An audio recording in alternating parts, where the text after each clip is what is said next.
Okay, guys.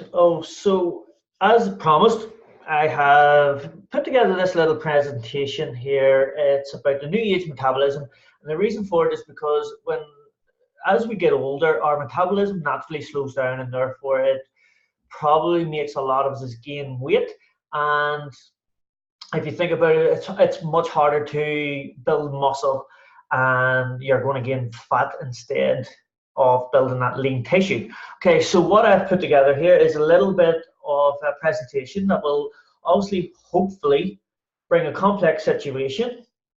And like I say in all my posts, I like to try to make it, I like to simplify things. Okay, so here we go. We're starting off with metabolism.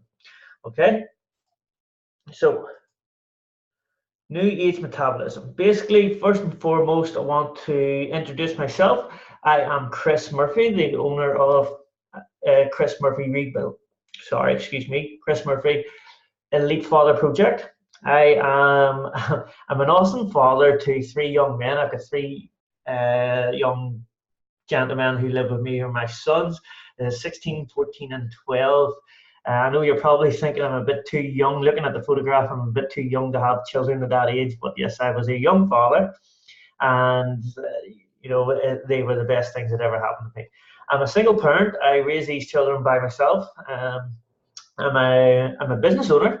I run my own fitness business online. I have spent years on the gym floor, and being a single parent, as my kids come up, I realized I had to do something else. I couldn't come away from the fitness business. I love it too much. And what I am doing now is currently all online coaching.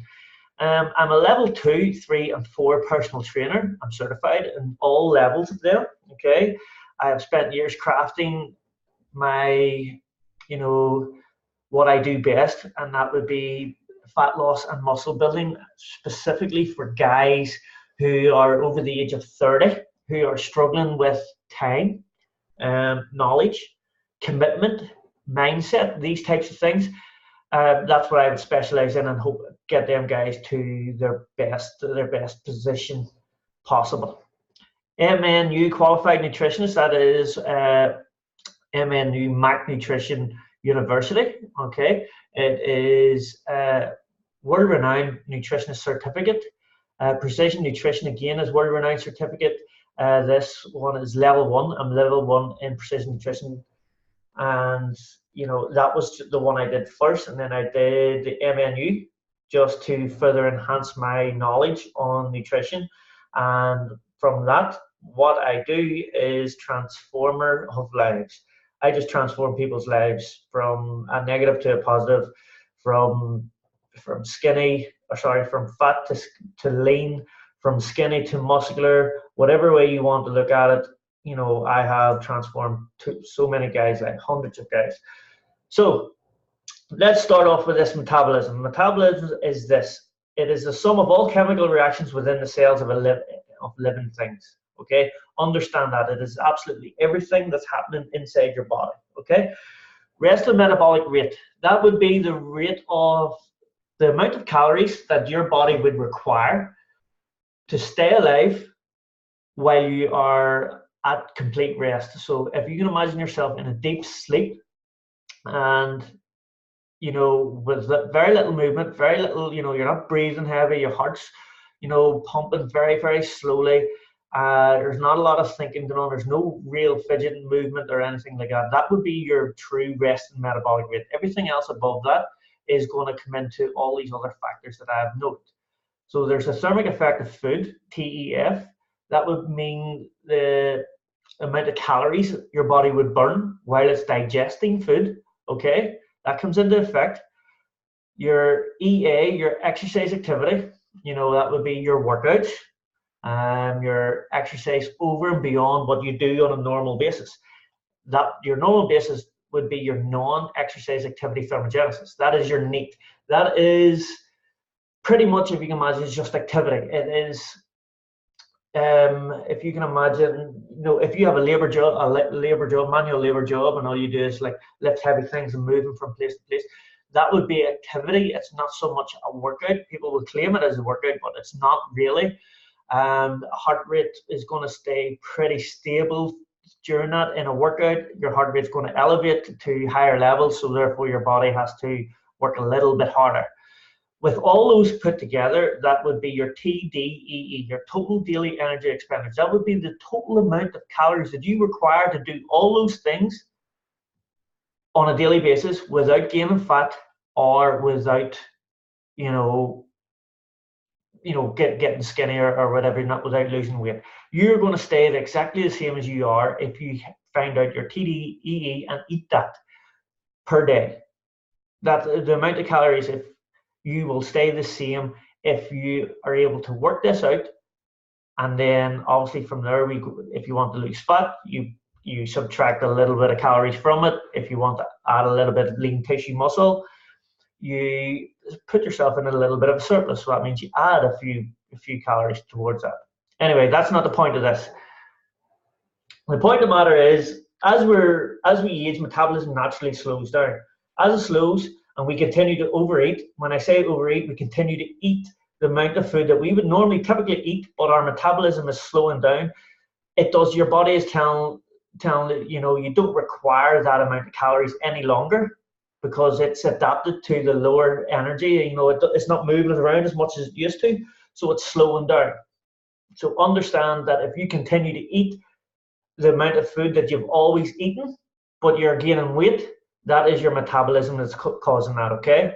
Now, people say this all the time, oh, but I eat the same things all the time and I'm still gaining weight. That is simply because your metabolism is slowed down. You do require the amount of calories that you were eating every day. Fat is simply energy storage. Calories coming in equals energy to the body. If the body can't use it, it's stored. Simple as, okay? Calories are what the body requires for energy. Where fat storage occurs depends entirely on genetics, and this is the big thing. I see it all the time. Guys want to lose. How do I lose belly fat?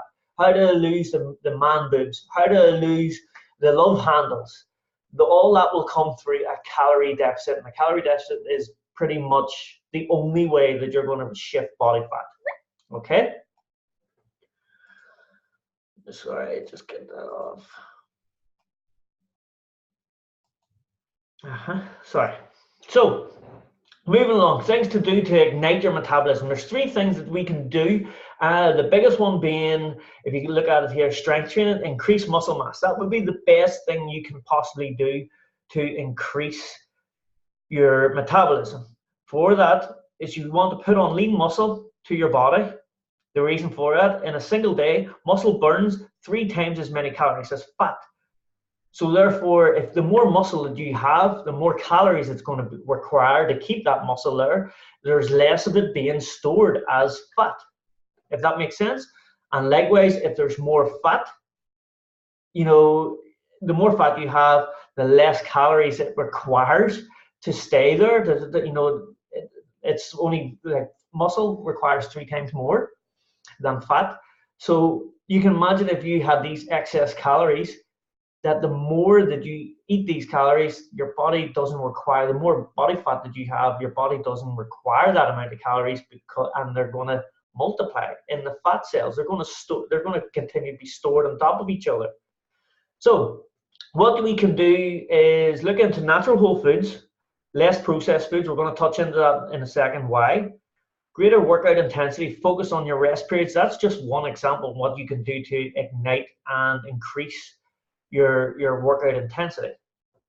So moving along, increased RMR. This is what I was talking about. The only way that you can increase resting metabolic rate, and that's by increasing muscle mass. It's the only way that you can increase, because remember what it said back there, your body requires 3 times more calories than it does for fat if it has more muscle. So muscle requires 3 times more calories than fat to stay alive, to stay on your body, okay? Use a program that will add lean tissue to your frame, focus on getting stronger. Now, the strength training is definitely, it's just that. You need to focus on strength. By what happens when you focus on strength and you're getting stronger, your muscle gets bigger. So therefore it swells, it's recruiting more muscle fiber, and more muscle fiber means the muscle's going to enlarge, it's going to get bigger. So that is the only way that you're going to keep this. Why lean body mass matters. Lean body mass is the muscle and all the connective tissues and all the rest that goes on.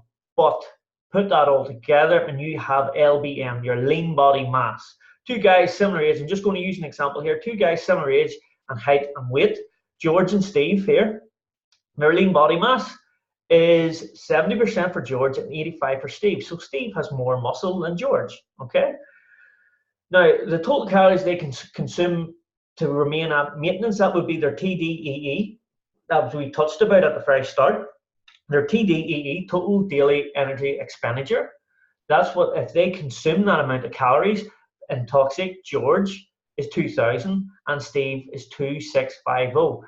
Steve can eat this amount of calories without gaining or losing any fat. Now, I've just used them numbers. These numbers are just, they're approximations that are plucked out of there. So don't be going, if you match this body weight and this LBM, this lean body mass, don't be thinking that these calories here are the right ones for you.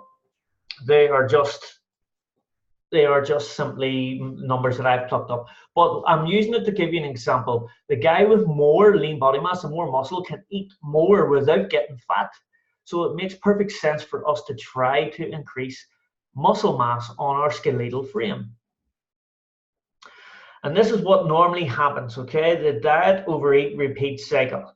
Begin the diet, a normal dieter, a normal guy coming in will just try to, right, okay, I'm getting a bit heavy, I'm getting a bit fat, I don't like how I'm feeling, and this is what I'm going to do. I'm going to begin the diet. So you restrict energy intake. You start to eat much healthier, and normally that would mean you're cutting way down. And it's super restrictive, as in, it's too restrictive. It's too tight. The calorie deficit that you're creating is too large. So what happens there? Your lower energy intake reduces the metabolic activity. By you taking in less calories, you're telling your body that you don't need this energy. So therefore, it adapts. It's going to adapt to the lower energy intake eventually. Body tries to restore energy balance. Remember, it wants to stay at homeostasis. It doesn't want to be hungry. It doesn't want to get leaner. It doesn't want to go to them places that you want it to. So what it does, it throws you a curveball and increases your appetite, because it's used to getting all the other calories before you started dieting. By doing so, the dieter normally falls off the wagon and increases his food intake almost instantly.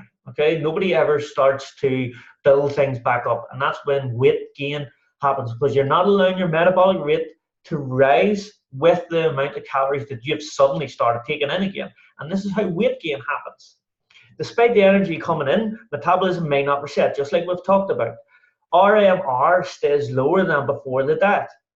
So because if here your RMR was for toxic 1600, by the time you reduce calorie deficit, you reduce your calories coming in, and you stay there for a matter of weeks, your body's telling you that you want to go hungry, and then it comes to here where you can actually break your diet by giving in, and it's just your metabolic rate is actually adapted to the lower energy coming in. So your RMR has lowered itself because you've told your body that you're not getting any more food, so your body has adapted to that lower calorie intake. And this is what happens. When you start to suddenly eat again, weight regain, often heavier than before, you actually gain weight, more weight than what you actually were before you started. And that normally happens quite quickly because you want to bring your body, well, it's not that you want to, it's just that the dieting was too strict, too tight, that you fell off the wagon and you just went, F it, I don't care, I've messed up, and you just peg out all around you for, could be even weeks. You do that for weeks because you've lost all motivation, lost all focus on everything what you do. So normally what happens after a while, you're back to here, back to square one, and you're like, shit, I don't like where I am, I don't like how I feel, I don't like the amount of weight I'm carrying on, I need to do something. Next thing, if you're not in control of what you're doing, you're repeating this cycle.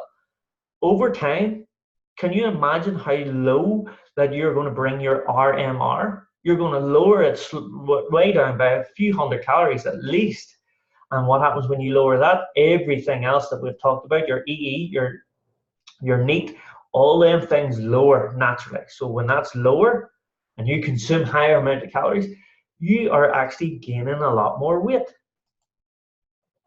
And that's pretty much what happens, through as we're getting older. It's not the fact that you're not, yes, you're moving less and all the rest, and you're eating more, but it's the fact that you probably think that you're eating the same amount of food. How can you gain weight? It's because your RMR and all the other variables are lowering because of your age. And then to start with, you're overweight, and then you go back into that that diet, repeat, overeat, and just repeat again. So this is what we can do today to start you off. This would be, aside from increasing muscle mass, which will take time to do, of course it will. Muscle mass takes a lot longer to build. There is two things you can do to help boost your slowing metabolism. One is to eat more whole, naturally grown foods. And the simple rule to follow along this would be, if it's not grown, or if it doesn't eat what's grown, don't eat it. What I mean by that is, if it's not grown in the ground or grown naturally, you don't eat it. And if the livestock or the animal or whatever it is you're eating doesn't eat things that are grown naturally, you shouldn't be eating it. Okay? That's one thing to go back. The finer details of this. Digesting whole foods uses more energy expenditure than digesting processed foods. So whole foods are going to lie in your stomach for longer, and it's harder for your body to break down. So therefore, we're increasing the TEF. That's a thermic effect of food. When you're eating more wholesome foods, you're burning calories naturally by trying to digest these foods. Adding protein to your meals can have a greater boosting effect on metabolism. Yes, it definitely can, because again, protein is harder to break down, and it's going to support that muscle mass, and it's going to support the growth that you want to put on to your skeletal frame. People in the fitness community will claim that drinking more water and including spicy foods will increase your caloric burn. That actually is quite true, but what you have to understand, the effects of it are very, very minimal. So I wouldn't be thinking that you're just going to sprinkle spices all over your food and you're going to start burning fat. No, and you're going to increase your metabolism. No, it's not going to be a similar. The effects of that are going to be minimal. Caffeine increases energy expenditure, but please be aware of the negative side effects of it if you overconsume caffeine, through your Boost, through your Monster drinks, through the coffee, all those things. If you're drinking too many of them, you're actually going to, you're deteriorating your health at the other end. So the finer details of cheat 2, and this is where we come into the exercise side of things. We've covered the food and what you can do. We're going to increase activity, so increase NEAT. How do we do that? We're just going to go about our day-to-day job, but actually increase that. So if you are a manual laboring job and you walk around a lot, all we have to do is try to increase the amount of steps. So hitting a step count is actually going to be quite good. Okay, so I would recommend you hit a step count per day and try to do that. That's going to increase your NEAT. Okay, that's going to increase that. And if remember, what we're trying to do is increase the whole metabolic rate. So increasing your NEAT and then increasing your EA, your exercise intensity. So that's exercise activity. We're going to increase these both. The higher intensity, the more calories to recover, the afterburn effect. So if you can imagine, you've got a baseline, draw a straight line across, and once you start exercising, there's a line comes right up, and in this sort of dome effect, you're burning calories. But remember, when you're recovering from the high intensity training, you're burning calories to bring you back to that baseline. Does that make sense? I'll probably do another video on that just specifically. So in fact, high intensity strength training. So if you're doing both, you're going to be trying to build your strength, build a muscle, but keeping it at high intensity. You're going to have an afterburn effect of up to 48 hours afterwards. So imagine the amount of calories that's going to require. So therefore, when there's calories required to come in, that's telling your body we need more calories. So therefore, it's increasing your metabolic rate. Hope this is making sense. But what I have to do now is warn you, when you go to super low calorie diets, what normally happens is guys try to lose weight is just restrict calories so much that it's super low and it's unsustainable. Our bodies are a survival machine. All they want to do is survive, and it will adapt to every single environment it's placed under to survive, to do that. So no matter what you do to it, you're affecting your body in the long run. Always remember that. Low calorie diets will make you lose weight, but can also lower your RMR. As we talked about, you lower your calorie intake, your body adapts to the lower calorie intake. It tells your body we don't need any more calories than what's coming in here. So as soon as you start to overeat, you gain weight. And also, low calorie diets are also very low in micronutrients and fiber. This is what happens if you're going to go and restrict calorie intake. Please, please, please do not go nutrient deficient as well. So moving on to a summary. To increase your metabolic rate, this is what I suggest we do, is incorporate strength training to your exercise program using a progressive overload system. Progressive overload system is something that you can monitor your strength by either through reps, through sets, through load lifted, and then obviously by shortening your rest periods in between time, so you're placing more stimulus and more stress onto the muscle in a shorter period of time. Lower the consumption, and if possible, eliminate the processed foods from your diet. We've covered that. You want to replace processed foods for whole foods. It's going to increase your TEF, it's going to the thermic effect of food, increase activity, the daily step count, that's going to increase your NEAT, NEAT, your non-exercise activity thermogenesis, and then hit high intensity strength training. You want to do that. Those are the things that's going to increase your metabolism, and by increasing metabolism means you can eat more food without gaining fat. Now, it does not sound great. That's what everyone wants to do. Guys, I hope you like this quick presentation. As I said, I've been doing this for quite some time now, and as I said, I'm going to drop a wee link in behind or somewhere below in this presentation, and look out for it. If there's any questions, anything at all that you need help with or guidance with, please use the link and we will get you sorted out. So guys, moving forward, I want to thank you very much for taking the time to watch this whole process, and from there I wish you the best of luck in rebuilding your metabolism.